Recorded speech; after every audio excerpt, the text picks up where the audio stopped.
ఆ రోజు కూడా ఇలాగే ఇబ్బంది పెట్టాలని చంద్రబాబు నాయుడు గారు చూడడం జరిగింది. ఎందుకంటే మొదటి నుంచి కూడా ఆ జిల్లాలో పొలిటికల్గా వీళ్ళను చంద్రబాబు నాయుడు గారిని వాళ్ళను ఎదుర్కొంటున్న కుటుంబంలో పెద్దిరెడ్డి గారి కుటుంబం ఒకటి కాబట్టి వాళ్ళను మానసికంగా ఇబ్బంది పరచాలి అనే ఒక ఆలోచనతో గతంలో కూడా చేయడం జరిగింది. ఇప్పుడు కూడా అదే పద్ధతిలో ఆయన ఇబ్బంది పెట్టాలి అని చెప్పేసి ఒక లేని స్కామ్ను తీసుకొని వచ్చి మిథున్ రెడ్డి గారి మీద నిరాధారంగా జైల్లో ఉంచడం జరిగింది. పులివెందల్లో మొన్న ఎలక్షన్లలో జెడ్పీటీసీ ఎలక్షన్స్లో తెలుగుదేశం పార్టీ వీళ్ళు ప్రజాస్వామ్యంగా ఏ విధంగా జరిగిందని అంటున్నారో ఈరోజు మిథున్ రెడ్డి కేసులో కూడా మద్యం కేసులో కూడా అదేవిధంగా ముడుపులు అని చెప్పేసి అప్రజాస్వామికంగా జైల్లో నిర్బంధించడం జరిగింది. డెఫినెట్గా he will come back more strong, నిర్దోషిగా, అదేవిధంగా తొందరలోనే ఇది వస్తాడని, మోర్ స్ట్రాంగ్గా బయటకు వస్తాడని చెప్పేసి అనుకుంటున్నాం. Anything else?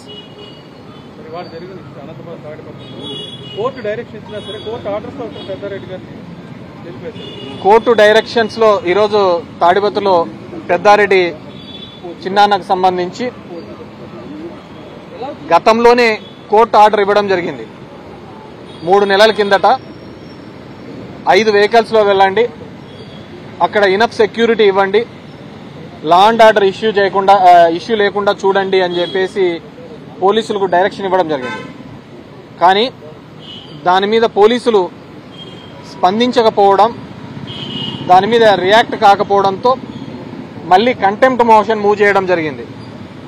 కంటెంప్ట్ కూడా గౌరవ హైకోర్టు వాళ్లకు ఇది చాలా తప్పు, డెమోక్రటిక్ నేషన్లో ప్రజాస్వామ్య దేశంలో ఉన్నప్పుడు ప్రతి పౌరుడికి కూడా వాళ్ళ ఊరికి వెళ్ళడానికి, దట్టు ఒక ఎక్స్ఎమ్మెల్యేని ఊరికి వెళ్లకుండా నిర్బంధించడం తప్పు అని చెప్పేసి 3 రోజుల కింద కంటెంప్ట్ మీద మళ్ళీ వాళ్ళను మందలిస్తూ ఆర్డర్ ఫ్రేమ్ చేసి ఈరోజు 10 నుంచి 11 లోపల మామూలుగా పెద్దారెడ్డి గారికి గతంలో ఇచ్చిన ఆర్డర్లో మీరు ఎప్పుడు వెళ్తే అప్పుడు ఎస్పీకి చెప్పమని చెప్పడం జరిగింది.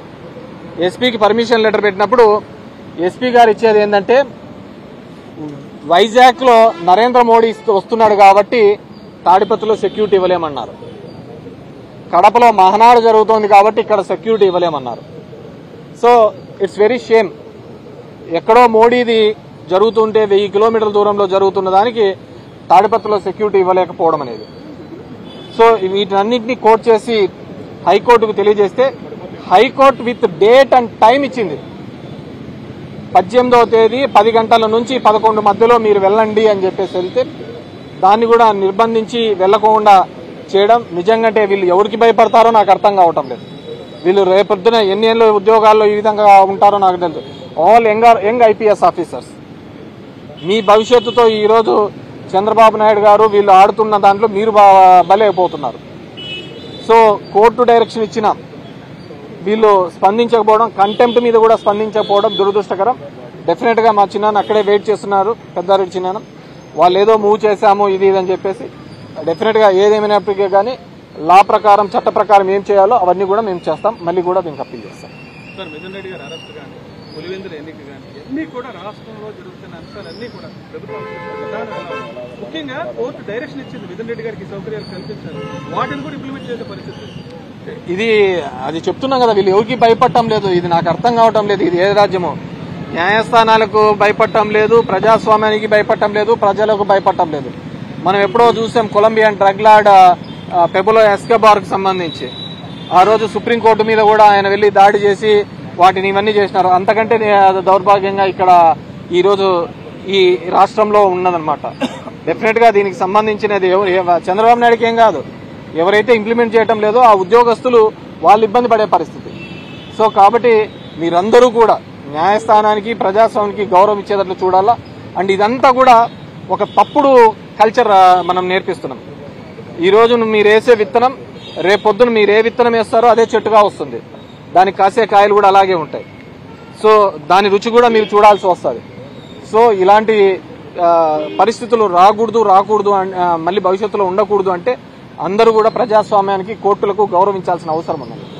అమరావతి పరిస్థితి గతంలో మాట్లాడారు, ఒక చెరువులు కల్పించే విధంగా అమరావతి ఇప్పుడు కూడా అదే డెఫినెట్ గా మీ గోదావరి నది ఏ విధంగా ఉందో అది పొంగి పొర్లుతోంది అక్కడ అమరావతిలో. మీకు మాత్రమే సొంతమవుతుంది అనుకున్న దాన్ని ఏమి చేపలు అంటారయ్యా, పులస, రేపొద్దున ఖచ్చితంగా 2-3 సంవత్సరాల్లో మీరు అమరావతిలో చూడబోతున్నారు. అప్ స్ట్రీమ్ కి ఇవ్వబోతున్నాయి, అదే పులసలను మీకు అమరావతి దాంట్లో మీకు పట్టించి మీ అందరికి ఇవ్వబోతున్నాం.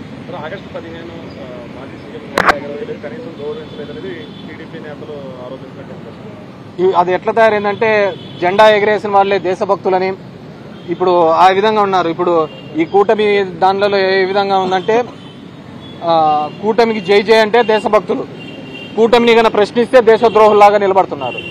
దేశభక్తి అనేది జెండా ఎగరేస్తేనో లేకుంటే దాని మీద ఆ రోజు చాక్లెట్లు పంచుతూనే ఉండదు. ఈ దేశం యొక్క సమగ్రతకు ఇక్కడున్న దానిలో ఐక్యంగా పోరాడినప్పుడే ఉంటుంది. ఈరోజు దేశభక్తి ప్రజాస్వామ్యం గురించి మాట్లాడుతున్న వీళ్ళు కోర్టు ఆర్డర్ని ఎందుకు ఇంప్లిమెంట్ చేయడం లేదు మాట్లాడే వాళ్ళందరూ ఆలోచించుకోవాలి. ఎనీథింగ్ ఎల్స్ అన్న మాట్లాడతారు.